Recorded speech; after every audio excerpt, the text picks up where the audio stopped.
अथ मन्त्रपाठः।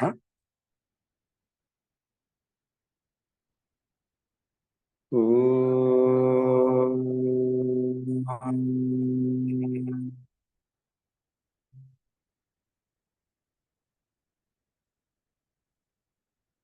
सहनाववतु सहनौ भुनक्तु सह वीर्यं करवावहै तेजस्विनावधीतमस्तु मा विद्विषावहै। ॐ शान्ति शान्ति शान्तिः।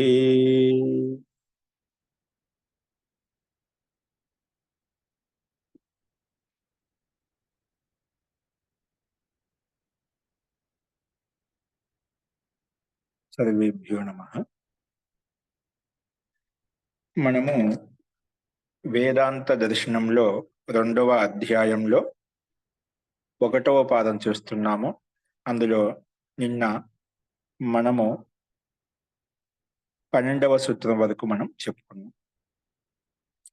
మనకు ప్రసంగం వచ్చేసి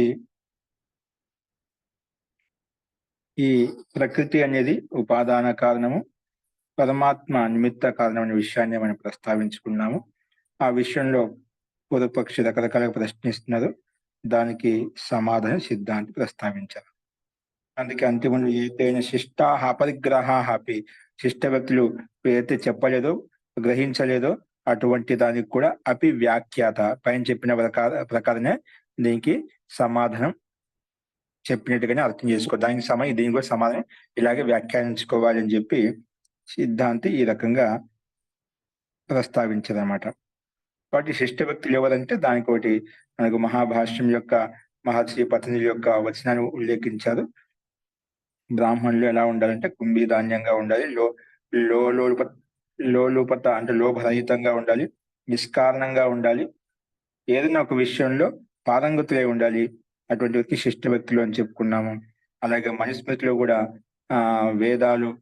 వేదానుకుల గ్రంథాలు పరిబ్రహ్మణ, వేదానుకుల గ్రంథాలు ఏవైతే ఉన్నాయో, స్మృతి గ్రంథాలు ఏవైతే, బ్రాహ్మణ గ్రంథాలు ఏవైతే, వాటిలో ధర్మేణ అధిగత బాగా ధర్మపుగా అధ్యయనం చేసినటువంటి వ్యక్తులను ఇక్కడ శిష్ట వ్యక్తులు, శిష్ట బ్రాహ్మణుల కింద ప్రస్తావించబడి అటువంటి వ్యక్తుల విషయం తెలుసుకోవాలి. ఎందుకంటే వాళ్ళు శృతి ప్రత్యక్ష హేతవ, శృతికి ప్రత్యక్ష కారకులుగా ఉంటారు కాబట్టి ఆ రకంగా తీసుకోవాలని చెప్పి సిద్ధాంతి ఈ రకంగా ప్రస్తావించారనమాట. మస్తు. నిన్న చెప్పిన పాఠంలో ఎవరికైనా ఇంకేమైనా సందేహం ఉందా? శిష్ట వ్యక్తులని ఎవరిని ప్రత్యేకంగా చెప్తున్నాడు మహోదయ? ఇక్కడ బ్రాహ్మణులని ఇంకెవరిని చెప్తున్నాడు మహోదయ? శిష్ట బ్రాహ్మణులు అంటే ఇక్కడ తాత్పర్య బ్రాహ్మణ శబ్దం బ్రాహ్మణ ద్విజులు అని తీసుకోవాలి. ద్విజులు అంటే బ్రాహ్మణులకు, క్షత్రియులకు, వైశ్యులు అందరికి వర్తిస్తున్నారు, మనుష్య మాత్రమే వర్తిస్తున్నారు. గుణ సామర్థ్యం కలిగిన బ్రాహ్మణ శబ్దం బ్రాహ్మణ ఉపలక్షణంగా తీసుకున్నారు అక్కడ. ఆ రకంగా బ్రాహ్మణ శబ్దం చేత ద్విజులు తీసుకున్న అందరికి వర్తిస్తున్నమాట. అంటే ఇటువంటి గుణాలు ఎవరైతే ఉంటాయి, బ్రాహ్మణులు ఉండొచ్చు, క్షత్రియులు ఉండొచ్చు, వయసులో ఉండొచ్చు, ఒకవేళ బాగా బుద్ధిమంతుడు అయితే ఎవరైతే శుద్ధులు ఉండొచ్చు. శుద్ధ శబ్దం ఎప్పుడు వస్తుందంటే వాళ్ళు ఆ శుద్ధ శబ్దం బాగా చదువుకునే వ్యక్తి శుద్ధ శబ్దం రావు, చెప్పిన అర్థం చేసుకునే వ్యక్తి అమాయకంగా మూర్ఖంగా ఎవరైతే వాణ్య శుద్ధుడు అంటే, కానీ లేదంటే బాగా చదువుకునే వ్యక్తి కులంలో పుట్టినంత మాత్రం శుద్ధుడు కాడు. గుణకర్మ విభాగం నుంచి మనం వర్ణ వ్యవస్థను ఇవ్వాలన్నమాట. కాబట్టి ఎవరి మనిషి మాత్రకి ఎవరైతే ఇటువంటి గుణాలు ఉన్నాయో వాడు బ్రాహ్మణుడే, వాడి క్షత్రియుడే, ఏ వర్ణం కావచ్చు. అందుకే బ్రాహ్మణ శబ్దం ఒకటి శ్రేష్టంగా మనం వర్ణించుకుంటా, బ్రాహ్మణుడు అని చెప్పి చెప్పుకుంటా, అంతేగాని ఎందుకంటే ఎక్కువ శాతం వాళ్ళు విద్యా అధ్యయనంలో బ్రహ్మణ తత్వంలో లీనమై ఉంటది కాబట్టి ఆ రకమైన శబ్దం చెప్పుకుంటాం, కానీ అందరి మనిషి మాత్రకి వర్తిస్తున్నాం అన్నమాట. అస్తు.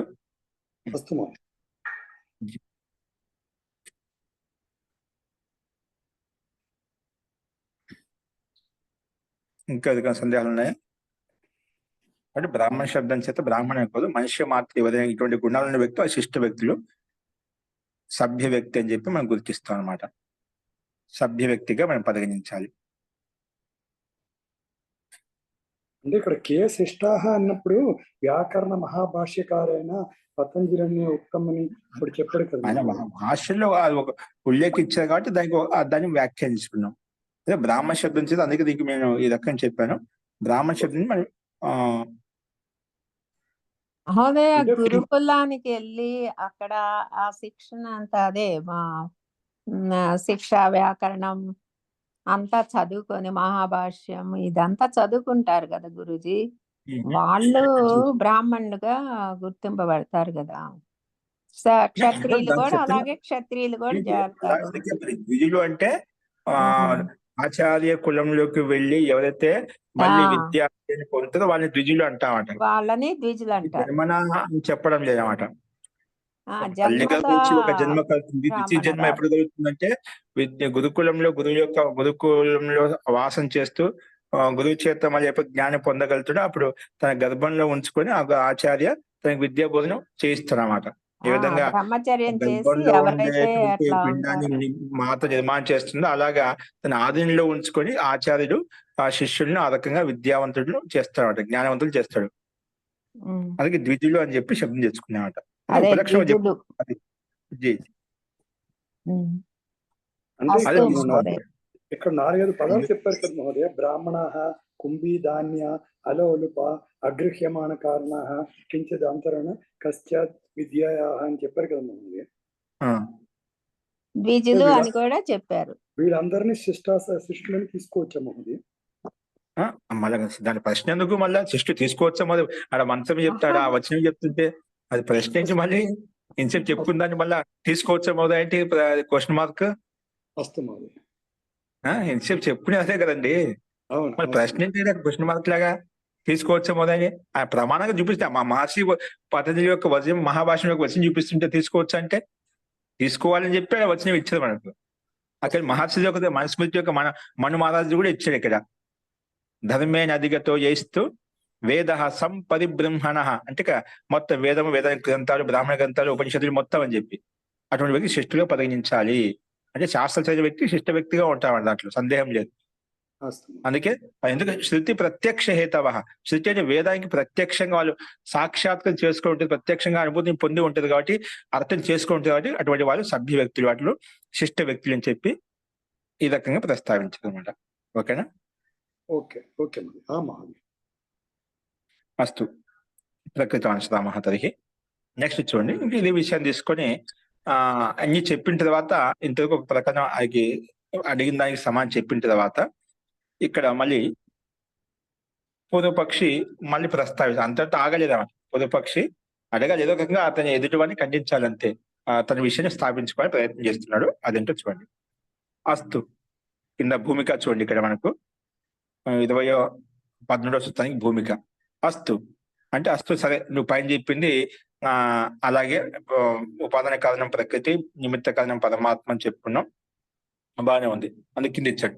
అస్తు తరిహి ప్రకృతి ఉపాదాన కారణం, పరమాత్మ నిమిత్త కారణం, జీవాత్మనశ్చ భోక్తార.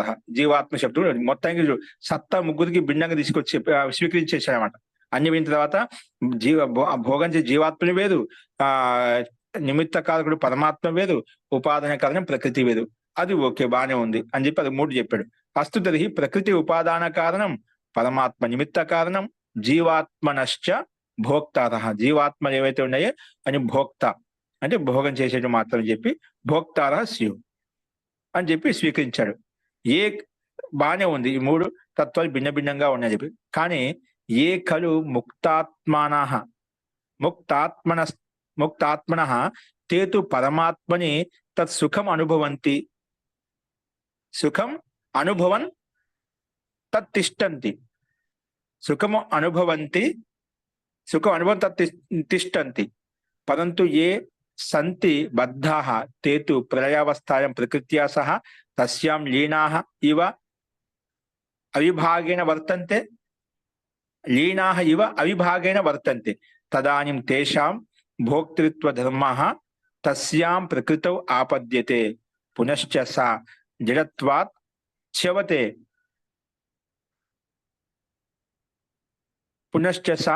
జడత్వాచ్యవతే. జడత్వచ్యవనాత్ ఉపాదానాత్ అపి చ్యవతే.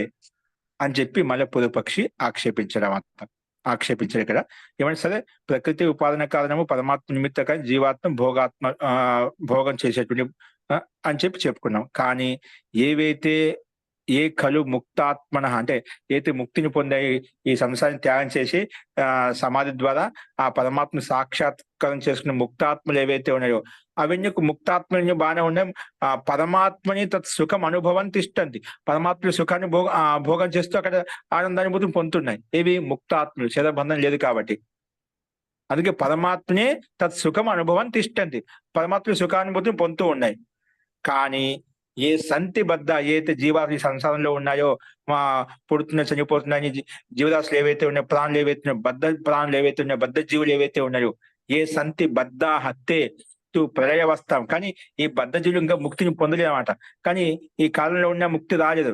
కానీ మళ్ళా నియమానుగుణంగా ఈ సృష్టి ప్రళయం చెందినప్పుడు, ఈ సృష్టి మళ్ళీ ఇప్పుడు వర్తమానంలో ఉంది, మళ్ళీ ప్రళయావస్థలోకి వచ్చినప్పుడు అది చెప్తున్నాడు.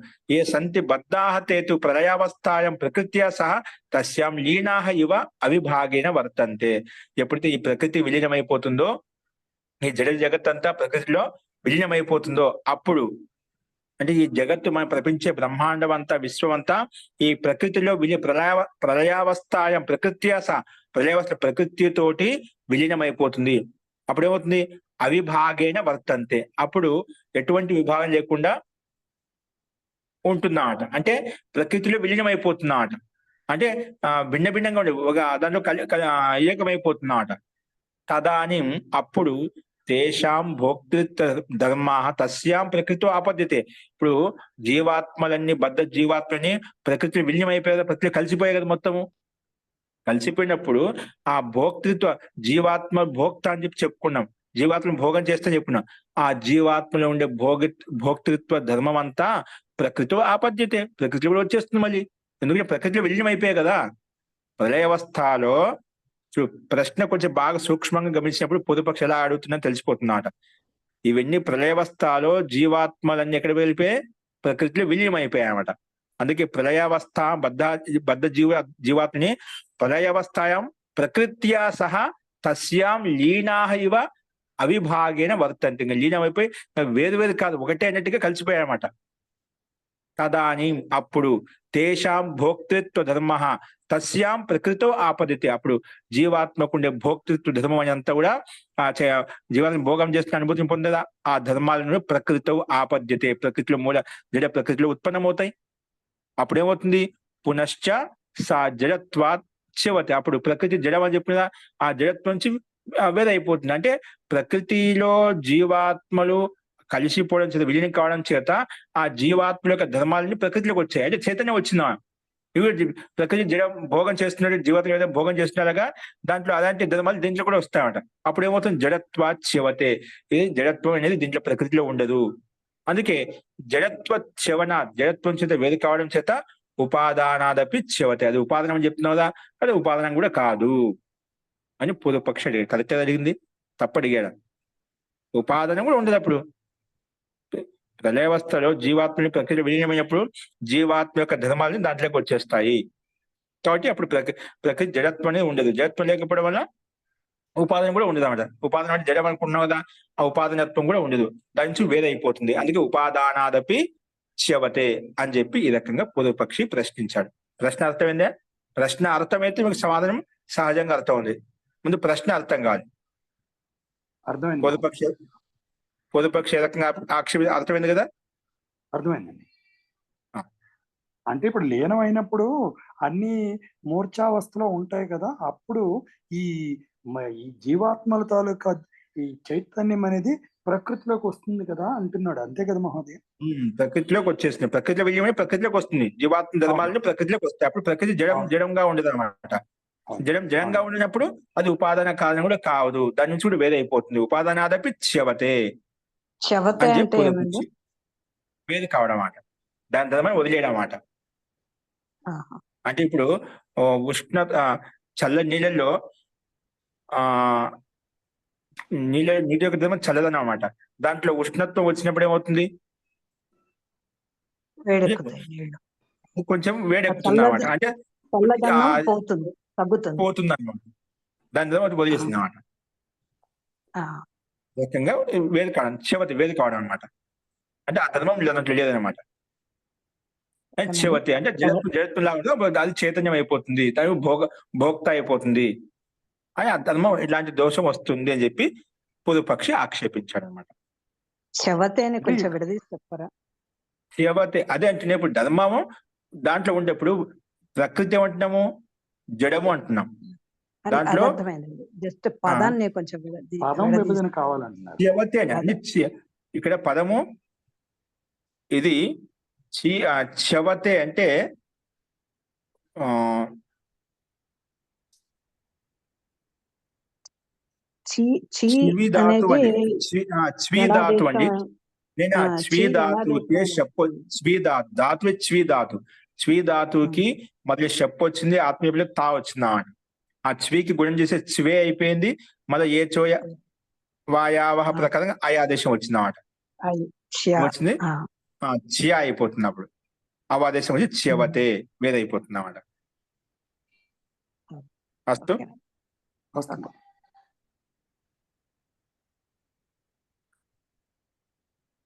నెక్స్ట్ చూడండి.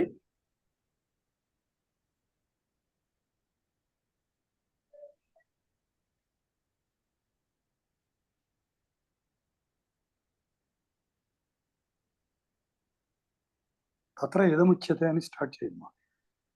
ఇక్కడ స్లైడ్ మారింది.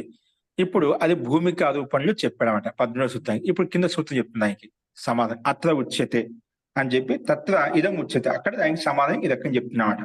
ఇది పూర్వపక్షి దాని భూమిక రూపంలో ఈ సూత్రానికి భూమికలోనే మనం ప్రశ్నించామట. దానికి సమాధానంగా చెప్తున్నారు 18వ సూత్రంలో. భోక్త్ర ఆపత్తే అవిభాగశ్చేత్ స్యాత్ లోకవత్. భోక్త్ర ఆపత్తే అవిభాగ అంటే భోక్త రూపంలో భోక్త్ర ఆపత్తే అంటే భోక్తృ రూపంలో భోక్త రూపంలో అవిభాగ అంటే ఆపత్తి వస్తుందన్నమాట. అంటే ప్రకృతి కూడా భోక్త రూపంలో ఆ దోషం వస్తుంది. భోక్త్ర ఆపత్తి అవిభాగ చేత్ అని పూర్వపక్ష ఒకరు అడిగినట్లయితే ఆ ప్రశ్న అంతా ఇక్కడ ఒక మాటలు చెప్పాడు సూత్రంలో మహర్షి వేదవ్యాసుడు. ఇక్కడ ఏ రకం చెప్పే ప్రశ్న పూర్వపక్ష అభిప్రాయాన్ని భోక్త్రాపత్తే అవిభాగశ్చేత్, అది భోక్తృ రూపంలో ప్రకృతి కూడా భోక్త రూపంలో అయిపోతుంది. ఎందుకంటే ప్రకృతిలో విలీనమైనప్పుడు జీవాత్మ అందులో విలీనం అయిపోయింది కాబట్టి అప్పుడు భోక్తరాపత్తి ప్రకృతిలో భోక్త రూపంలో ఆపత్తి వస్తుంది. ఎందుకంటే అవిభాగం అయిపోయింది, వేరే భిన్నం కాదు. అప్పుడు ఈ జీవాత్మ భిన్నం కాదు, ప్రకృతి వేరు కాదు, ప్రకృతి భిన్నం కాదు. విభాగ రూపంలో కాకుండా అవిభాగ రూపంలో ఉంటాయి అని చెప్పినట్లయితే సత్ లోకవత్, అది మన లోకం చూసిన కదా అవని అవిభాగ రూపంలో ఉంటాయి. ఎలాగైతే మనం లోపల లోకంలో ఉంటాం లేదా, సత్ లోకవత్ సత్, లోకంలో అలాగే ఉంటున్నాం మనం. దాంట్లో దోషం ఉంది, దాంట్లో ఆపత్తే ఉంది. సో లోకం ఎలా ఉంటున్నాము అని లౌకిక ఉదాహరణ చెప్పాడు. సింపుల్ ఒక సమానం చెప్పాడు. స్యాత్ లోకవత్ అంటే లోకవత్ స్యాత్, లోకంలో ఉంటున్నాం. అక్కడ ఏమిటి ప్రళయావస్థలో ఉంటామేంటి, లోకంలో కూడా అలాగే ఉంటున్నాము. జడ ప్రకృతి మనది ఏంటి, మన ఈ పాంచభౌతిక శరీరంతో జీవాత్మ ఉంటాం లేదా, పాంచభౌతికమైన శరీరంతో మన జీవాత్మ లోపల ఉండడం లేదా, ఉంటూ కూడా వేరుగా ఉంటుంది. అవిభాగం ఎందుకు అవుతుంది అది? అప్పుడు అవిభాగ రూపంలో ఉంది, కరెక్టే. ఎందుకంటే ఇప్పుడు జీవాత్మ వేరు శరీరం వేరు అంటాము మనము. అది తత్వత ఎప్పుడైతే బోధన కలుగుతుందో మనము ఆ రకంగా అంట. అయినప్పటికీ కూడా ఈ జీవాత్మ యొక్క శరం జీవాత్మ నుంచి శరంతో అవినాభావ సంబంధంతో ఉంటుంది. భిన్నంగా వేరువేరుగా ఉంటామట. మనం ఇక్కడ ప్రత్యక్షం చేసుకుంటాం, సమాధిలో ప్రత్యక్షం చేసుకుంటాం, అది కానీ అవిభాగ రూపంలో ఉంటుంది. ఎప్పుడైతే జీవాత్మ వేరైపోతుందో అప్పుడు మాత్రమే శరీరం సంబంధం ఉండదన్నమాట. కానీ జీవాత్మ శరీరం యొక్క గతి విధి అని నడుస్తూనే ఉంటుందన్నమాట. అందుకే లోకవత్ లోకంలో అలాగే ఉంటున్నాం. ప్రళయవస్థలు ఏంటి కాబట్టి అని చెప్పి సిద్ధాంతి రకాల సమాజం చెప్పాడు. అంతే కదా, లోకంలో ఉంటున్నా ఈ సమస్య ప్రత్యేక ప్రధాని మన ఈ భౌతిక శరీరాలు ఏవైతే ఉన్నాయో జడమే కదా.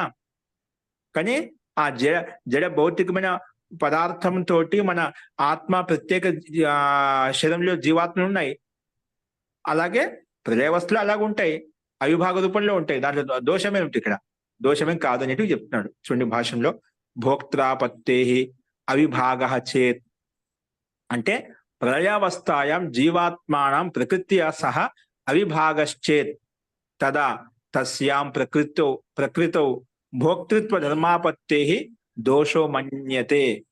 ఒకవేళ ఆ పర్యవస్థ జీవాత్మలు ప్రకృతిలో తోటి అవిభాగ రూపంలో ఉన్నట్లయితే అప్పుడు ఏమవుతుంది? తదా అప్పుడు తస్యాం ప్రకృతి, ఆ ప్రకృతిలో భోక్తృత్వ ధర్మాలన్నీ కూడా భోక్తృ ధర్మాపత్తి దోషో మన్యత. అప్పుడు ప్రకృతిలో ఉండే జీవాత్మ ధర్మాన్ని ప్రకృతిలోకి ఉత్పన్నమవుతాయి, ప్రకృతిలో వచ్చేస్తాయి అని ఒకరు స్వీకరించినట్లయితే తదిహి అప్పుడు సమాధానం ఏంటంటే లోకవత్ స్యాత్.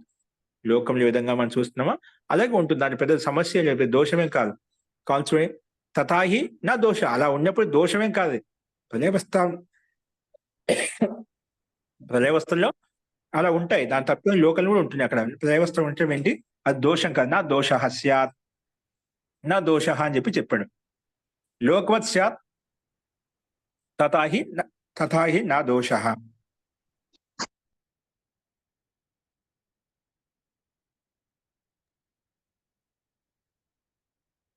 ఎలాగంటే దానికి ఉదాహరణ చూపి యథాహి, ఎలాగంటే లోకంలో ఎలాగా, లోకవత్తని చెప్పిన లోకంలో ఇలా ఉంది, ఏ విధంగా ఉంది అదని కొంచెం ఓపెన్ చేసి చెప్పాడు ఇక్కడ.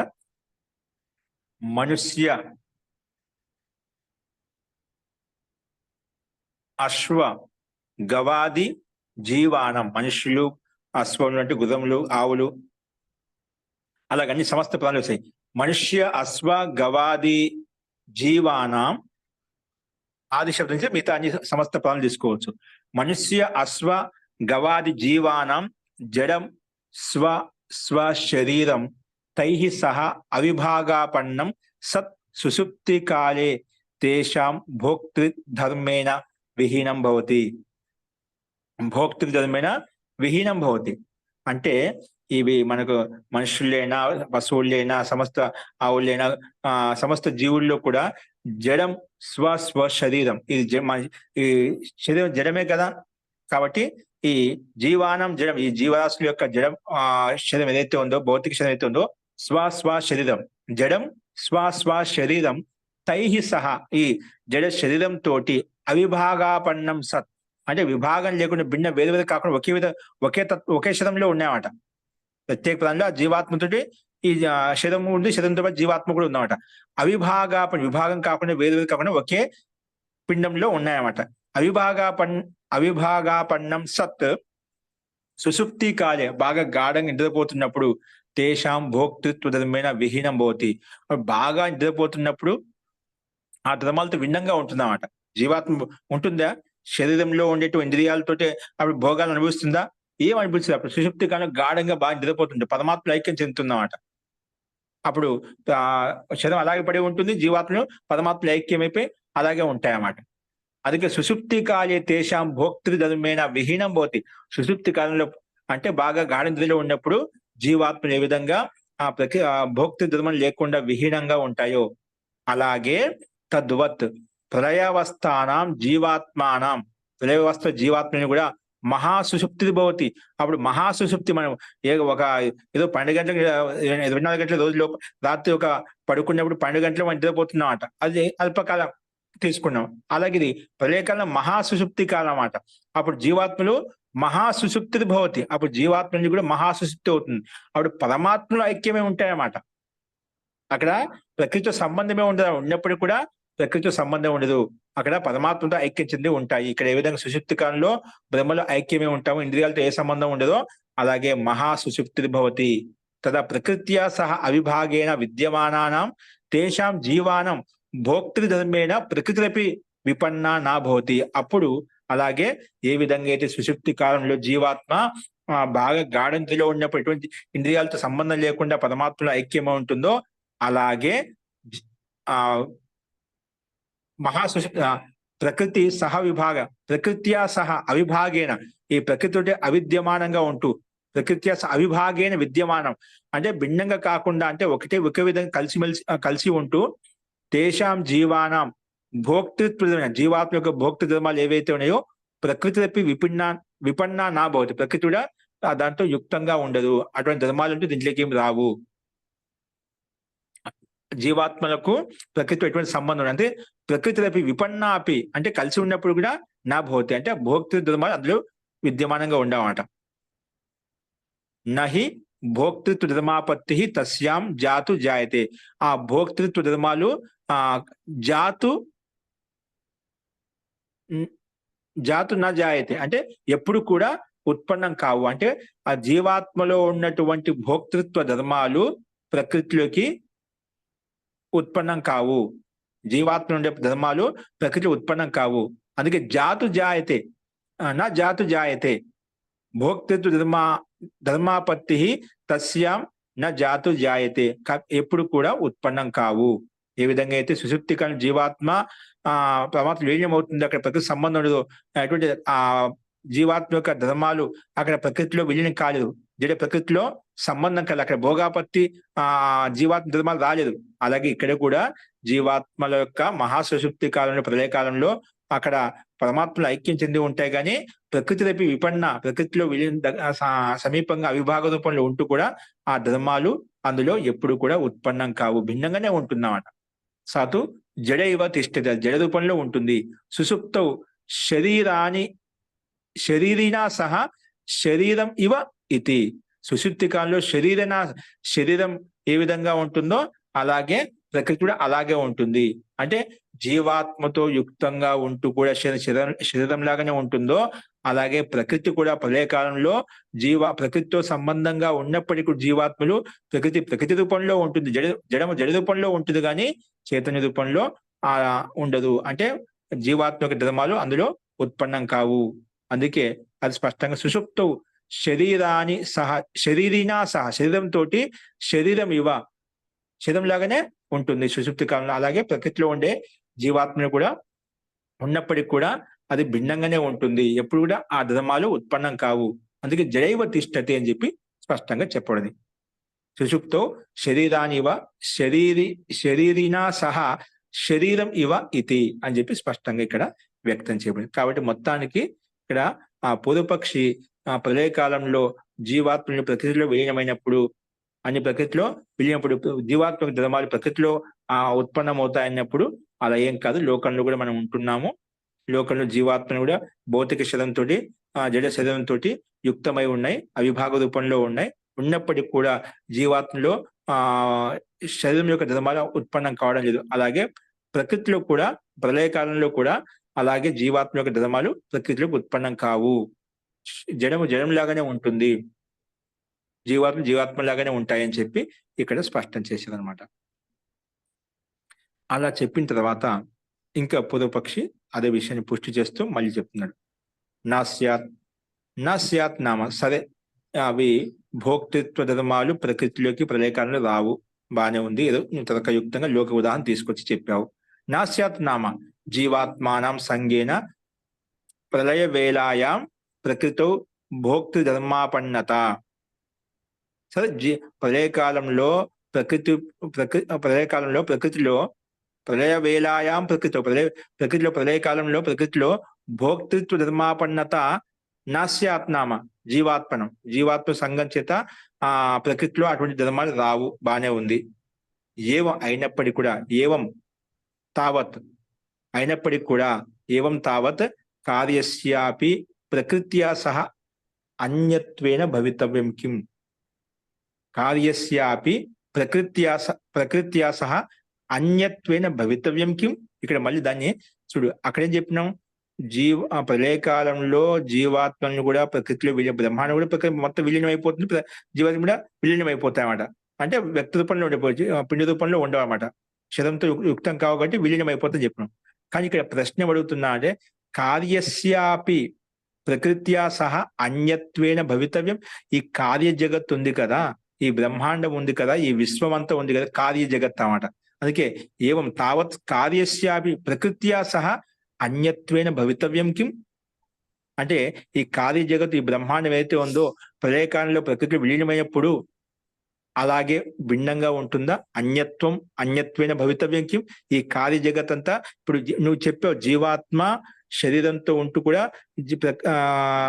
శరీరం భిన్నంగా ఉంటుంది, ప్రకృతి భిన్నంగా ఉంటుంది అన్నావు విలీనమైనప్పుడు కూడా. అలాగే జీవాత్మ యొక్క ధర్మాలు ప్రకృతిలోకి రావు అని చెప్పావు. అదే విధంగా ఇక్కడ కార్యస్యాపి, ఇప్పుడు కార్య జగత్ అంతా బ్రహ్మాండంగా విశాలంగా ఉంది కదా, సృష్టి కనిపిస్తుంది కదా, అది ప్రకృతిలో విలీనమైనప్పుడు కార్యస్యాపి ఈ కార్య జగత్తును ప్రకృత్యా సహా ఈ ప్రకృతి లీనమైనప్పుడు అన్యత్వేన భవితవ్యం అంటే ఇది భిన్నంగా ఉంటుందా మరి క్వశ్చన్ మార్క్ వేసడం అంటే ఇక్కడ ప్రశ్నించడం అట అంటే అలాగే ప్రకృతిలో పూర్తి విలీనమైపోతుందా లేదా ఈ కార్య భిన్నంగా వేరుగా ఉంటుందా ఈ విధంగా జీవాత్మ ఈ ప్రకృతి భిన్న భిన్నంగా ఉంటుందో అలాగే ఈ కార్య జగత్తు బ్రహ్మాండం ఏదైతే ఉందో అది భిన్నంగా ఉంటుందా ప్రకృతి అన్యత్వేన భవితవ్యం కిం భిన్నంగా వేరుగా ఉంటుంది ప్రకృతి అంతా ఈ విశాలం బ్రహ్మాండం అలాగే వేరుగా ఉంటుంది ప్రకృతి వేరు ఈ కార్య జగత్తు వేరు అలా వేరుగా ఉంటుందా అని అడిగాడు ఏదో ఒక అడగాలి ఆయన ప్రశ్నించాలి అని మళ్ళీ ఆ రకం సమాధానం చెప్పి కిందకు వచ్చేసి మళ్ళీ ఈ రకం అవుతుంది కార్య జగత్తులో మరి ప్రకృతి విలీనం అయిపోతుంది అంటున్నావు కదా విలీనమైనప్పుడు అది వేరు వేరుగా ఉంటుందా పక్క పక్కన ఉంటాయేమన్నా అట్లా వచ్చేది దానికి సమానంగా ఏం చెప్తున్నా అంటే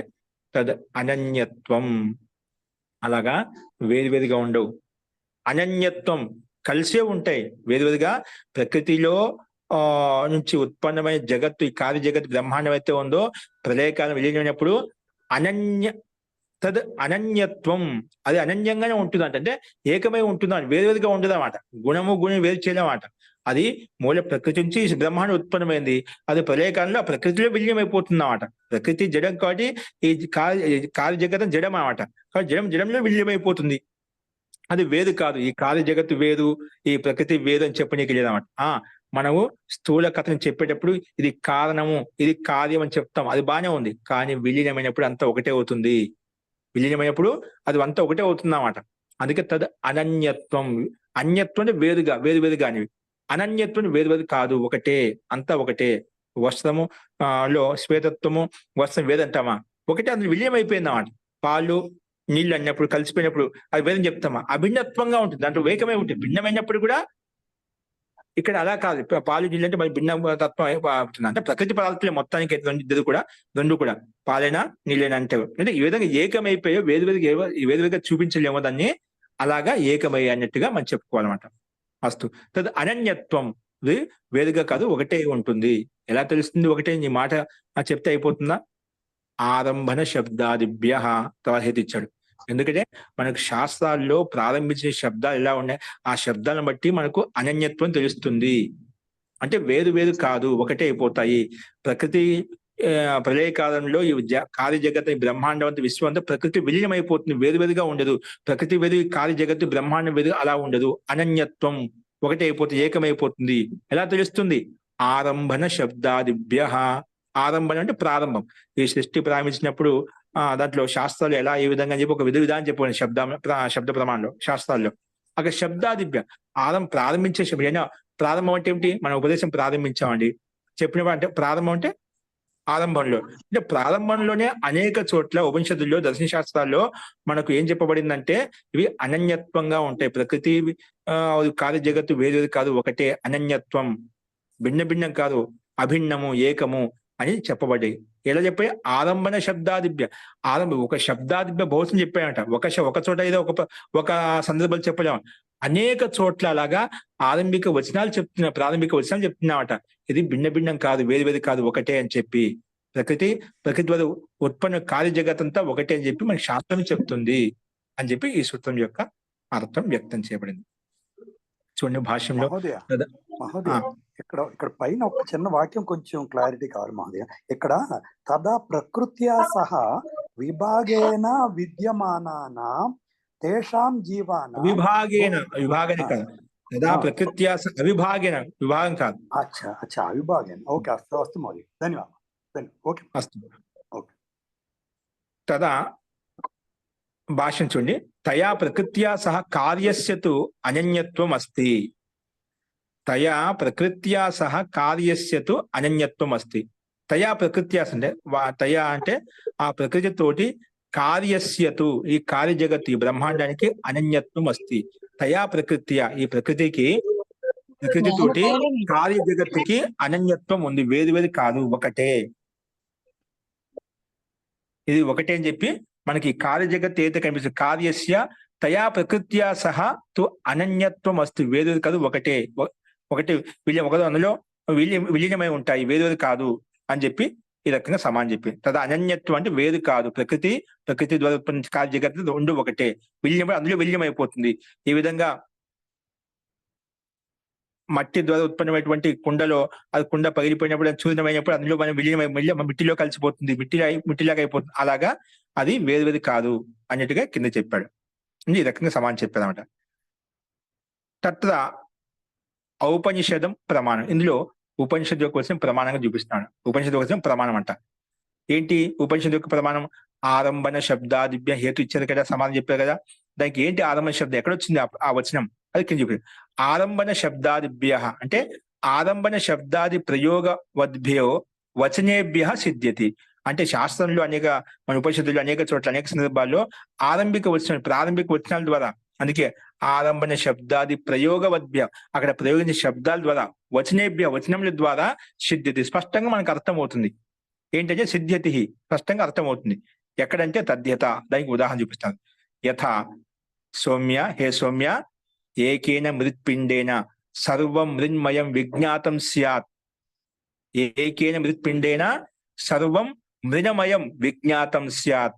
వాచారంభణం వికారో నామధేయం మృత్తిక ఇత్యేవ సత్యం. మృత్తిక ఇది ఏవ సత్యం అని చెప్పి ఇక్కడ స్పష్టమైంది. ఇక్కడ మనకు ఉదాహరణ ఇచ్చారు, మనం పైన చెప్పాల్సిన అవసరం లేదు. ఇక్కడ ఏమంటున్నా అంటే, హే సౌమ్య, ఏకైన మృత్పిండైన సర్వం మృన్మయం విజ్ఞాతం. అంటే ఒక మిట్టి ద్వారా తయారైన పదార్థాన్ని ఒక తెలుసుకున్నట్టయితే మిగతా అన్ని పదార్థాలు ఇవన్నీ మిట్టి ద్వారా తయారని చెప్పి తెలిసిపోతుందండి. అంటే ఒక మిట్టి ద్వారా ఒక పదార్థం తయారు చేయని తెలిసినప్పుడు ఆ మిట్టిగతమైన మిట్టి ద్వారా ఉత్పన్న పదార్థాలు ఏవైతే ఉన్నాయో అన్ని మనకు తెలిసిపోతాయి అన్నమాట. అందుకే ఏకైన మృత్పిండ సర్వం మృన్మయం విజ్ఞాతం, మొత్తం మృన్మయం అంతా స్పష్టమవుతుంది. అంటే దానికి సంబంధించిన జ్ఞానం ఏదైతే పదార్థాలు తయారు చేసా అవన్నీ కూడా మనకు తెలిసిపోతాయి. ఒక పదార్థం చేత ఇవన్నీ మిట్టితో పదార్థాలు చెప్పి మొత్తం తెలిసిపోతాయి అన్నమాట. అది ఒక వాచారంభణం వికారం నామదేవం అయినప్పటికీ మనం భిన్న చెప్తాం. ఒక వెన్ని మిట్టికి పదార్థాలు ఇప్పుడు ఒక మిట్టి చేత వాచారంభణం వికారో నామధేయం కానీ భిన్నంగా నామాలు చెప్తున్నాం. ఒక చోట మిట్టి చేత కుండ తయారు చేసాం, బొమ్మలు తయారు చేసాం.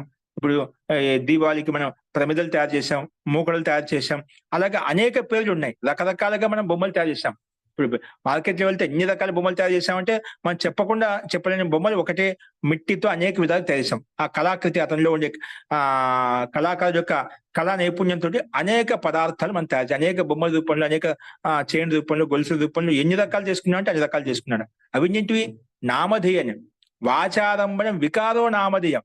అవి మనం అలా ప్రస్తావించుకున్నాం, దాన్ని అనేక రకాల వికారాలుగా ఉత్పన్నం చేసామన్నమాట. అందుకే వాచారంభణం ఒక వాక్కు ద్వారా మనకి మిగతా స్పష్టమైపోయామన్నమాట. అందుకే ఇవన్నీ కూడా ఆయన భిన్నంగా ఏదో వికారం చెప్పుకుంటున్నాం, అవన్నీ నామధేయాలన్నమాట. దీన్ని బొమ్మ అని చెప్పి, దీన్ని కుండ అని చెప్పి, దీన్ని ఇంకో పాత్ర అని చెప్పుకున్నాం, దీన్ని బట్టలు అని చెప్పుకున్నాం, దీన్ని ఇంకా ఈ రకంగా చెప్పుకున్నాం అని రకరకాలుగా మనం చెప్పుకుంటున్నాం అన్నమాట. ఇవన్నీ నామధేయాలు. వాచారంభణం వికారో నామధేయం. కానీ వాస్తవంగా ఇవన్నీ ఏంటివి? మృత్తిక ఇది ఏవ సత్యం. అన్ని మిట్టి ద్వారా ఉత్పన్నమైనటువంటి ఆ మిట్టి ద్వారానే కళాకారుడు అనేక రకాలుగా పదార్థాలను మనకు అనుగుణంగా తయారు చేశాడు. కానీ మూలంలో ఉండి అంతా మిట్టే, అంతా కూడా మిట్టే అన్నమాట. ఏం చేసినా కూడా మిట్టి ద్వారా అనేక రూపాలు, నామరూపాలు కనిపిస్తున్నాయి. ఆ వాక్ అందుకే ప్రారంభ వచ్చిన ద్వారా మనకు స్పష్టం అవుతుంది, ఇవన్నీ మిట్టి పదార్థాలు చెప్పి అన్ని తెలిసిపోతున్నాయి అన్నమాట.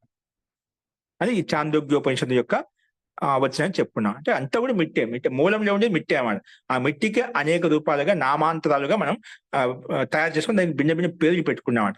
అంతేగాని ఇది బొమ్మను ఈ రకంగా పిలుచుకున్నామంటే ఈ మిట్టి వేరే అయిపోయిందని కాదు, అంతా ఒకటి. మూలంలో ఉండేది ప్రకృతి మాత్రం మిట్టి అన్నిటికీ కూడా ఆ మన్నే తీసుకోవాలి. మిట్టి అంటే ఇక్కడ మన్ను, పృథివీ తత్వం అన్నమాట. అది కింద ఇచ్చాడు.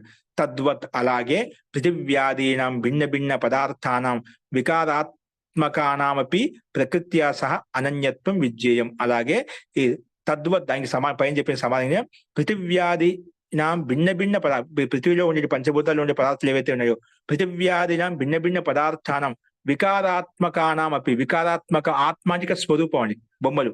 అంటే ప్రతి పంచభూతాలతో ఏదైనా మనకు పాంచభౌతిక శరీరం ఏర్పడిందో భిన్న రూపాలు కనిపిస్తున్నాయి, భిన్న శరీరాలు కనిపిస్తున్నాయో, అదే భిన్న పదార్థాలు కనిపిస్తున్నాయి, ఏవైనా కానీ భిన్న పదార్థానం వికారాత్మకానం. వికార ఆత్మ అంటే ఆత్మ దగ్గర స్వరూపం, బొమ్మ రూపంలో, పిండ రూపంలో, వస్తు రూపంలో ఏవైతే ఉన్నాయో వికారాత్మకానామపి ప్రకృత్యా సహ ప్రకృతితోటి అనన్యత్వం విద్య. అందుకే ఇక్కడ అనన్యత్వం వేరు కాదు, ఒకటే అని చెప్పి అర్థం చేసుకోవాలి. భిన్నం కాదు, శరీరము వేరు, ఇక్కడ ఆత్మ భిన్నంగా ఉందని చెప్పుకోవాలి. అంతా శరీరంతో యుక్తం ఉన్నంత వరకు ఆత్మతో శరీరంతో యుక్తమే సంబంధంగా ఉంటుంది, అవికారంగా ఉంటుంది, అభిన్నంగా ఉంటుందన్నమాట. కూడా అదే విధంగా అర్థం చేసుకోవాలి. అందుకే ప్రకృత్యా సహా అనన్యత్వం విజ్ఞేయం అని చెప్పి ఈ ఉపనిషత్తు యొక్క వచనాన్ని మనం చెప్పుకున్నాం. ఎందుకంటే దానికి ఇంకా ప్రమాణంగా వైశేషిక దర్శనేపి నిగదితం. వైశేషిక దర్శనంలో కూడా మహర్షి కపిల మహర్షి కనాద మహర్షి కూడా చెప్పారు. ఏం చెప్పారు? కారణ గుణపూర్వక కార్యగుణో దృష్ట. కారణ గుణపూర్వక కార్య అంటే కార్యవస్తు ఏ తయారైనా కూడా అందులో కారణ గుణాలు అక్కడ అవి అనువర్తిస్తాయి. అందుకే కారణ గుణపూర్వక కార్యగుణ దృష్ట. కార్యగుణం ఏదైతే కనిపిస్తుందో అది కారణపూర్వకంగానే ఉంటుంది. కారణం లేకుండా అక్కడ కార్యమే అని కాదు. రెండు ఒకటి కాబట్టి కారణ గుణాలు కార్యవస్తులోకి వస్తున్నాయన్నమాట. ఇప్పుడు మిట్టి కాబట్టి మిట్టిగత పదార్థాలే కుండలోకి వచ్చాయి. కుండ వేది మిట్టి వేదని చెప్తున్నట్లయితే అది భిన్న పదార్థం అవుతుంది. అలా కాదు. కుండ తయారు చేసామో ఆ మట్టిలో ఉండే కణాలే ఇక్కడ ఆ సమావేత రూపంలో అంతటా వ్యాపించి ఉన్నాయి. కుండలు వ్యాపించు. కానీ కుండ అంటున్నా, అక్కడ మట్టి అనలేదు. అక్కడ అంటే అక్కడ కారణం వేది కార్యం వేది అంటే చెప్పుకోవడానికి చెప్తాం, కానీ మూలతత్వం మాత్రం మిట్టి అనమాట. అక్కడ అది కారణ గుణాలే కార్య వస్తువులోకి వచ్చాయి, కార్య పదార్థులే కుండలోకి వచ్చాయన్నమాట. అలాగే ప్రతి పదార్థాలు తీసుకోవాలి. అందుకే మహర్షి కనాద మహర్షి ఏం చెప్పారంటే కారణ గుణపూర్వక కార్యగుణ దృష్ట. అందుకే తస్మాత్ జడస్య జగతో జడేన కారణేన ప్రకృత్యాఖ్యేన ఉపాదానేన భవితవ్యం. అలా పూర్వపక్షం కదా, ఇది దీంట్లో ఉపాధి జడత్వం తొలగిపోతుంది. ప్రకృతి లైవ్ అయినప్పుడు జీవాత్మ ధర్మాన్ని ప్రకృతిలోకి వచ్చినప్పుడు ఆ ప్రకృతి జడం లాగా ఉండదు, ఆ ప్రకృతి ఉపాదత్వం తొలగిపోతుంది. అలా ఏం కాదు. అందుకే తస్మాత్ జడస్య జగతో జడేన, తస్మాత్ అస్య జడస్య ప్రకృతి జడం అయితే ఉందో అస్య జడస్య జగతో జడేన, ఈ మూల ప్రకృతి అవుతుందో ఈ జగత్ జడం కూడా కాబట్టి జగతో జడేన కారణేన ప్రకృత్యాఖ్యేన ఉపాదాన భవితవ్యం. అందుకే ఈ కార్య జగత్తు కూడా జడమే కాబట్టి, జడం ప్రకృతి నుంచి ఉత్పన్నమైంది కాబట్టి జడ ప్రకృతి నుంచి ఉత్పన్నమైనటువంటి కార్య జగత్తు జడమే అన్నమాట. ఆ జడ జగత్తు కూడా అది కారణంలో విలీనం అయిపోతుంది, అందులో ఆ ప్రకృతిలోగా విలీనం అవుతుంది. కాబట్టి కార్య జగత్తు కారణం వేరు కాదు. తస్మాత్ అస్య జడస్య జగతో జడైన కారణేన ప్రకృత్యాఖ్యేన ఉపాదానేన భవిత. అందుకే ఇది ఉపాదాన కారణంగా తీసుకోవాలి. జడ జగత్ అయితే ఉందో కార్య జగత్ అయితే ఉందో అది ఉపాదాన కారణంగా తీసుకోవాలి. అందులో ప్రకృతిలో ఎటువంటి ధర్మాలు జీవాత్మక ధర్మాలు ఎటువంటి కూడా ఆపాదించబడి ఎటువంటి దోషాలు రావు అని చెప్పి అది అనన్యత్వం. ప్రకృతి ద్వారా ఉత్పన్నమైన జడ జగత్ అంతా కూడా అది పదే కాలంలో విలీనమైనప్పుడు అందులో ప్రకృతిలో విలీనం అయిపోతుంది. ఈ విధంగా మిట్టిని బాగా అచ్చుదనం చేసినప్పుడు ఏమవుతుందండి, మిట్టి ద్వారా కుండ తయారు చేసాం, ఆ కుండ బాగా శుష్కించిపోయింది, బాగా ఆరిపోయింది, అది పగిలిపోయి మళ్ళీ దాన్ని పొడ చేసామనుకో మళ్ళీ మిట్టి అయిపోతుంది. మేము ఆ కుండ అంటాం, అప్పుడు ఆ మిట్టి బాగా పెంకులు మనం చూస్తుంటాం, అంతా దాన్ని బాగా కుళ్ళిపోయి మెత్తబడిపోయేది అంతా ఇది అయిపోయినా మట్టిలో కలిసిపోతుంది. కొందరికి అంతా అది జీర్ణశీలం అయిపోతుంది. దాన్ని మళ్ళా బాగా నానబెట్టేసి మిట్టిలో వేసేసాం అనుకోండి మళ్ళీ మిట్టిలాగా తయారైపోతుంది అన్నమాట. ఒక చపాతీని మనం పిండితో చపాతీ గోధుమ పిండితో చపాతీ చేసామండి. ఆ చపాతీ చేసిన తర్వాత బాగా ఎండిపోయింది, బాగా ఎండగొట్టాం. ఎండిపోయిన దాని తర్వాత దాన్ని మళ్ళా మిక్సీ పొడి చేస్తే ఏమవుతుంది, మళ్ళీ పిండే కనిపిస్తుంది. అంటే అట్లా అందులో అదే అంటే వేరు కాదు, మళ్ళీ ప్రకృతిలో విలీనం అయిపోతుంది, అదే పిండిలో విలీనం అయిపోతుంది. కానీ దాని తయారు చేసినప్పుడు దాన్ని చపాతీ అంటున్నాం, దాన్ని మళ్ళీ పిండి అంటున్నాం.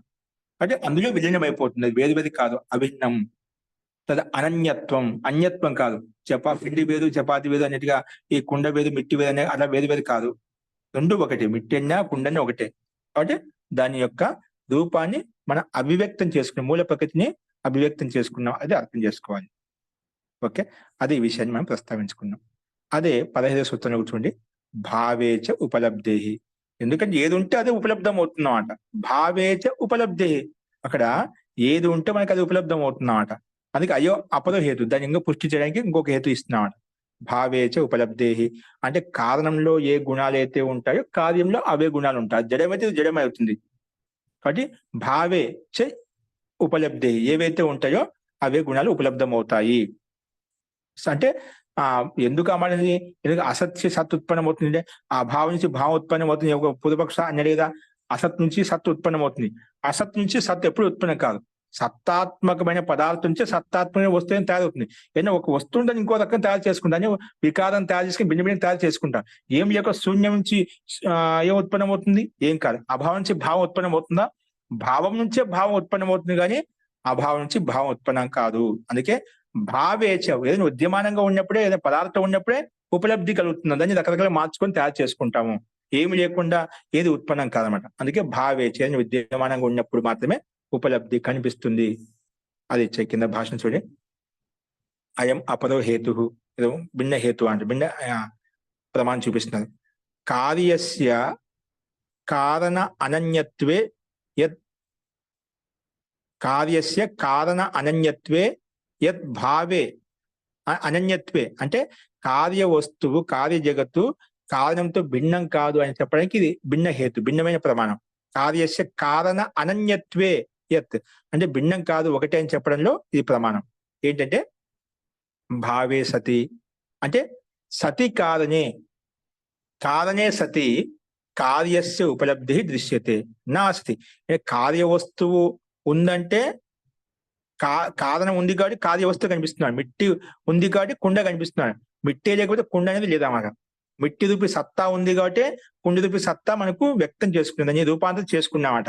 అందుకే సతి కారణే కార్యస్య ఉపలబ్ధి దృశ్యతే, కార్య ఉపలబ్ధి కనిపిస్తుంది. మిట్టి ఉంటే కుండ కనిపిస్తుంది, పిండి ఉంటే రొట్టె కనిపిస్తుంది, చపాతి కనిపిస్తుంది.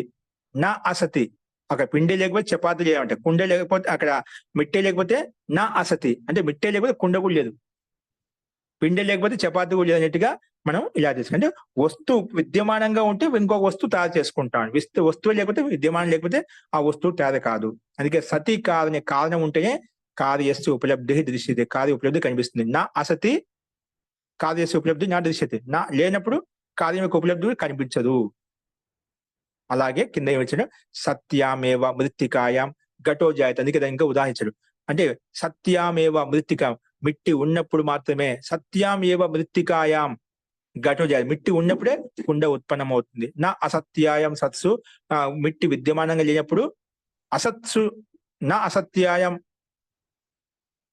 అసత్యాయం ఇక్కడికి కామ పెట్టుకోండి. సత్యాం మృత్తికాయం ఘటో జాయతే నా అసత్యం, అది మిట్టి లేనప్పుడు కుండ ఉత్పన్నం కాదు, ఉన్నప్పుడే ఉత్పన్నం అవుతుంది. అలాగే ఇంకొక ఉదాహరణ చెప్పింటే సత్సు ఏవ తంతుసు పటః సంపద్యతే నా అసత్సు, సత్సు ఏవ విద్యమానంగా ఉన్నప్పుడు ఏంటివి తంతువులు అంటే దారాలు, దారపోగులు ఉన్నప్పుడే తంతువులు ఉన్నప్పుడే మనకు వస్త్రం తయారవుతుంది. పటః అంటే వస్త్రం అండి. నా అసత్సు దారపోగులు లేకుండా వస్త్రం తయారని చెప్తే అది అభావం. మన ప్రత్యక్షం అంటే ఈ లౌకిక ప్రత్యక్ష ఉదాహరణ మనకు చూపిస్తున్నామట. ఏవైతే తంతువులు ఉన్నప్పుడే దారాలు ఉన్నప్పుడే వస్త్రం విధంగా కనిపిస్తుందో అక్కడ దారాలు లేకపోతే వస్త్రం కనిపిస్తుందా? అలాగే మిట్టి ఉన్నప్పుడు కుండ కనిపిస్తుంది, మిట్టి లేకపోతే కుండ కూడా లేదు.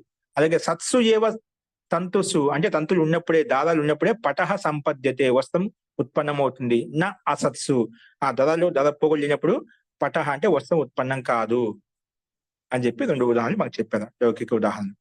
యది అసతి కారణే కార్యం సంజాయేత తది అసత్యామపి వృత్తికాయం ఘటో జాయేత.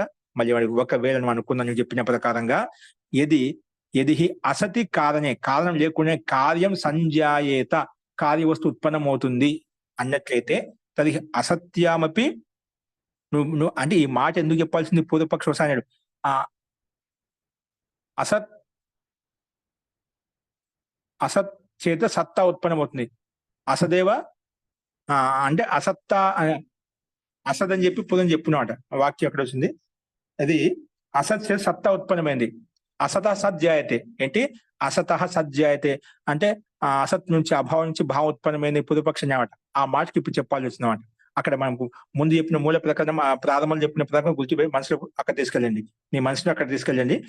ఏంటంటే మనం ఏం చెప్పుకున్నా అసత్ సత్తా ఉత్పన్నం అవుతుంది, అసత్ సత్తా జాయతే అసత్ ఏవ సజ్జాయతే అని చెప్పి అసత్ నుంచి సత్తా ఉత్పన్నమైంది పొదుపక్ష ఆ మార్గంగా ప్రశ్నించాడనమాట. అంటే అభావం నుంచి భావం ఉత్పన్నమైంది అని చెప్పామన్నమాట.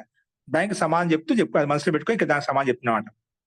ఆ సందర్భాన్ని బట్టి ఇక్కడ ఒకవేళ నువ్వు చెప్పిన ప్రకారంగా కారణం లేకుండానే కార్యవస్తు ఉత్పన్నం అవుతుంది అంటే ఆ అసదేవ సజ్జాయతే అసత్ నుంచి సత్తా ఉత్పన్నమైంది, అభావం నుంచి భావం ఉత్పన్నమైంది అంటే అటువంటిప్పుడు నీకు అసత్య అంటే మూల ప్రకృతి లేకుండానే ఏమి లేకుండానే నీకు కార్యజగత్ ఉత్పన్నమైంది నువ్వు అన్నట్లయితేనా అటువంటిప్పుడు తది అసత్యామ వృత్తిక మిట్టి లేకుండా కూడా ఘటో జాయత మిట్టి లేకుండా కుండ ఉత్పన్నం కాదు కదా. అంటే ప్రకృతి లేకుండా ఈ కార్యజగత్ ఉత్పన్నమైంది నువ్వు అన్నావు. అసత్ చేత సత్తా అసజ్జాయతే అసత సజ్జాయతే అసత్ నుంచి సత్తా ఉత్పన్నం అవుతుంది అంటున్నావు. అటువంటి నువ్వు ఆ రకం చెప్పినప్పుడు ఇక్కడ కూడా కావాలి కదా. అసత్యామపి మృత్తికాయం మిట్టికా లేనప్పుడు కూడా ఘటో జాయత ఘటం కుండ ఉత్పన్నం కావాలి కదా. అసత్సు అలాగే అసత్సు తంతుసు అపి, అలాగే దారపోగులు లేకుండా కూడా పటహ సంపద్యత, పటం ఉత్పన్నం కావాలి కదా, వస్త్రం ఉత్పన్నం కావాలి కదా. నాచ తథా భవతి, నాచ తథా భవతి, కానీ మనకు ప్రత్యక్షంగా కనిపించడం లేదు కదా. ఇక్కడ ప్రత్యక్షంగా కనిపించడం లేదు. తంతువులు ఉంటేనే వస్త్రం కనిపిస్తుంది, వెట్టి ఉంటే కుండ కనిపిస్తుంది అన్నమాట. నువ్వు చెప్పిన అసతః సజ్జాయతే అన్నట్లయితే, అసత్ నుంచి అభావం నుంచి భావం ఉత్పన్నం అవుతుంది అన్నట్లయితే ఇక్కడ కూడా కావాలి కదా. కానీ ఇక్కడ అలాగా మనకు ఉత్పన్నం కావడం లేదే. మిట్టి ఉంటే కుండ ఉత్పన్నం అవుతుంది. నువ్వు చెప్పిన ప్రకారం అయితే మిట్టి లేకుండా కుండ ఉత్పన్నం కావాలి. మిట్టి లేకుండా కుండ ఉత్పన్నం చేయి. కుండ ఉత్పన్నం చేయగలుగుతావా? పోగులు లేకుండా వస్త్రం తయారు చేయగలుగుతున్నావా? అలా మనకు ప్రత్యక్షం కనిపించలేదు, ప్రత్యక్ష విరుద్ధంగా ఉంది. కాబట్టి అలాగా సతః సజ్జాయతే అంటే సత్ నుంచి సత్తా ఉత్పన్నం. మిట్టి వ్యక్త రూపం లేదన్నమాట, మూల రూపంలో ఉంది. ఆ మూల రూపంలో దాన్ని వ్యక్తం చేసుకుంటాం, దాన్ని అభివ్యక్తం చేసుకుంటాము. అందుకే సత్త అంటే పూర్తిగా ఏమి లేదని కాదు. అక్కడ అసత్ అంటే అవ్యక్త రూపంలో ఉంది, వ్యక్త రూపం లేదు, అవ్యక్త రూపంలో ఉంది. అంతేగాని అసతః సజ్జాయతే అనే దానికి నువ్వు తప్పుగా అర్థం చేసుకుని ఏం లేదు, శూన్యం నుంచి శూన్యం భావం ఉత్పన్నమైనది తప్పు. ఆ రకంగా లోక విరుద్ధం అవుతుంది, లోక ప్రత్యక్షంగా విరుద్ధం అవుతుంది అని చెప్పి సిద్ధాంతి ఆయన మాటలతోనే ఆయన ఖండించాడు అనమాట. అందుకే తస్మా సిద్ధ్యతి యదస్తి కార్యస్య స్వ ఉపాదాన కారణేన సహ అనన్యత్వం. అందుకే మనకు స్పష్టంగా ఏంది సిద్ధిస్తుందంటే, ఏదస్తి ఏది కార్యజగతి కనిపిస్తుందో అది స్వ ఉపాదాన కారణం చేతన అన్యత్వం. స్వ ఉపాదాన కారణానికి కార్యజగతికి అనన్యత్వం ఉంది, వేరువేది కాదు. మిట్టి అవుదు, ఈ కుండ వేరువేది కాదు. మనం నామాలు భిన్న భిన్న చెప్పుకుంటే పైన చెప్పుకున్నాట, వాచారంభణ వికారం నామధేయం అంటే నామరూపాలు భిన్న భిన్నగా చెప్పుకుంటాం అంటే లోక వ్యవహారం కావాలి కాబట్టి మనకు. అందుకే ఆ కార్యస్య ఏదస్తి కార్యస్య స్వ ఉపాదాన కారణేన స అనన్యత్వం. అందుకే మనకు స్పష్టంగా సిద్ధిస్తుందంటే ఉపాదాన కారణము కార్య వస్తు వేరువేరు కాదు, ఒకటే. అనన్యత్వం ఏదైతే ఉందో అదే ఉపలబ్ధం అవుతుంది అని చెప్పి మనకు స్పష్టంగా చెప్తుంది. అందుకే భావే చేయని ఉద్యమానంగా ఉన్నప్పుడే విద్యమాన వస్తువు ఉత్పన్నం అవుతున్నాం. ఏం లేకుండా అభావం చేత భావం ఉత్పన్నం కాదు.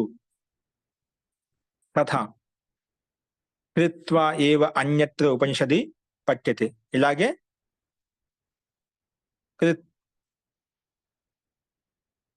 కృత్వా ఏవ అన్యత్ర ఉపనిషది, ఇలాగనే అన్యత్ర ఉపనిషది వేరే ఉపనిషత్తులు కూడా మనకి ఇలా చెప్పుకున్నాం. ఇక్కడ శ్వేతాస్పత్ర ఉపనిషత్తులు ఏకం బీజం బహుదా యః కరోతి, ఒక బీజాన్ని తీసుకుని ఆ పరమాత్మ అనేక రకాలుగా సృష్టి నిర్మించాడనమాట. ఈ విధంగా కుంభకారుడు ఒక మిట్టిని తీసుకుని అనేక రకాల బొమ్మలు వేల రకాలుగా అనేక విధాలుగా ఈ విధంగా తయారు చేస్తున్నాం. ఏకం బీజం ఒక మిట్టి తత్వాన్ని తీసుకొని అనేక రకాల బొమ్మలు తయారు చేస్తున్నాం మనం, అనేక రకాల పదార్థాలు తయారు చేస్తున్నామట. యహ కరోతి, ఎవరు చేస్తున్నారో, అక్కడ లోకంలో మన కుంభకాన్ని అనేక పదార్థాలు తయారు చేస్తున్నారో ఎవరు చేస్తున్నారు అంటే ఇక్కడ బీజం వేరు, ఆ చేసిన కర్త వేరు, అలాగే ప్రకృతి ఉపాదానం వేరు, ఆ చేసింది ఆ పరమాత్మ వేరు అని ఇక్కడ అర్థం చేసుకోవాలన్నమాట. అందుకే ఏకం బీజం బహుదా యః కరోతి అని చెప్పి మనం స్పష్టంగా చెప్పుకున్నాను. ఒకే బీజాన్ని తీసుకొని ఒకే ప్రకృతి పదార్థం తీసుకుని పరమాత్మ అనేక విధాలుగా సృష్టి నిర్మించాడు. అలాగా అక్కడ ఆ మూల ఉపాదాన కారణం నుంచి ఉత్పన్నమైంది కాబట్టి అది ఉపాదాన కారణం విలీనం అయిపోతుంది. కాబట్టి ఉపాదాన కారణము కార్య జగత్తు భిన్నం కాదు అనేది స్పష్టం చేశాడు అనమాట. దర్శనే పీచ, అది దర్శన శాస్త్రంలో చెప్పబడింది. ఏం చెప్పండి? కారణ భావాత్ కార్యభావ, కారణ భావాత్ కార్య అభావాతుడు, కారణ భావాత్ కారణం ఉంటేనే కార్యభావ, కార్యం ఉత్పన్నం. కారణం లేకపోతే కార్యం ఉత్పన్నం కాదు. ఏదైనా ఒక వస్తువు ఉత్పన్నం అయిందంటే ఖచ్చితంగా కారణం ఉంటుంది. కారణం ఉంటేనే కార్య వస్తువు ఉత్పన్నం అవుతుంది. కారణం లేకపోతే కారణాభావాత్ కార్యాభావం అవుతున్నాడు. కారణ అభావాత్ కార్య అభావ, కారణం లేకపోతే కార్యం కూడా ఉండదు అన్నమాట. కారణ భావాత్ కార్యభావ. అందుకే ఇక్కడ మైశేష దర్శనంలో మార్చి కణాదులు ఏం చెప్పారంటే కారణ భావాత్ కార్యభావ, కారణం ఉంటేనే కార్య వస్తువు ఉత్పన్నం అవుతుంది. అందుకే భావేచ ఉపలబ్ధి, అందుకే భావం ఉంటేనే, కారణం ఉంటేనే ఉపలబ్ధి, వస్తువు పదార్థం మనకు కనిపిస్తుంది. కాబట్టి ఇవి అనన్యంగా ఉంటాయి. కారణము కార్య వస్తువు వేరేది కాదు. కారణం నుంచి కార్యం ఉత్పన్నం అవుతుంది. విలీనమైనప్పుడు ఆ కార్య వస్తువు కారణంలో విలీనమైపోతుంది. దానికి రూపాంతర వ్యవస్థ అంటే మూల కారణం ఉంటుంది. కానీ అలా కారణాన్ని కార్య వస్తువులకు ఇలా మార్చింది ఎవరంటే అది పరమాత్మ నిమిత్త కారకుడు. ఉపాదాన కార్య రూపాలు తీసుకొని దాన్ని కార్య రూపంలో వ్యక్తం చేశాడు. అలాగే కుంభకాడు ఏ విధంగా మిట్టి తీసుకొని దాన్ని ఆయన కళతోటి ఆయన జ్ఞాన విజ్ఞానంతో ఏ రకంగా రకరకాల వస్తువులు తయారు చేస్తున్నాడో అలాగా పరమాత్మ కూడా సృష్టిని తీసుకొని, ప్రకృతిని తీసుకొని అనేక విధాలుగా సృష్టి నిర్మించాడు అని చెప్పి స్పష్టంగా ఇక్కడ స్పష్టం చేయబడింది. అస్తు, ఇది ఈ సూత్రం యొక్క అభిప్రాయం. మొత్తానికి ఆ భావం చెందిన భావం ఉత్పన్నమవుతుందని చెప్పాడు. వాడి కారణము కార్య వస్తువు వేరేది కాదనే విషయాన్ని మనకు ఇక్కడ స్పష్టం చేసుకుందాం. అస్తు. ఓకే అండి. ఇది దీని యొక్క స్వరూపం. ఇందులో ఏదైనా వ్యక్తిగతంగా లఘు సందేహాలు చెప్పండి. స్పష్టమైంది అనుకుంటాను. అస్తు. ఒకసారి విచారించండి. ఏమైనా సందేహం ఉంటే అది ఎప్పుడు మనం చెప్పుకుందామని సందేహం ఉంటే. అస్తు. శాంతి పాఠ.